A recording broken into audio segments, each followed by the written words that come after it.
All right. So I know I just did a video, but went to go tighten up the power steering pump belt, and I'm like, why is that so loose? Can you see that? Well, I can see it from right here. So, There's a bolt back there. see that yellow bolt? See if I can get to... There we go.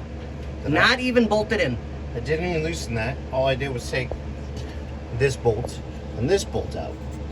Yep. And the power steering pump dropped. Okay.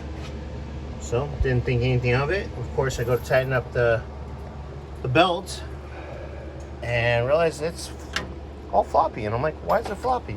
It shouldn't be like that.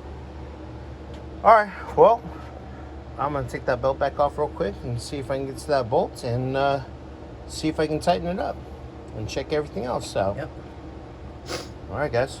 Well, I told you I was gonna give you an update, but I didn't think it was gonna be this quick. Exactly. All right, well, like I said, the next update, the radiator will be in, and I'll probably either start sliding the clutch fan in, or the clutch fan will already be in. All right, guys. I'm ready for my close-up.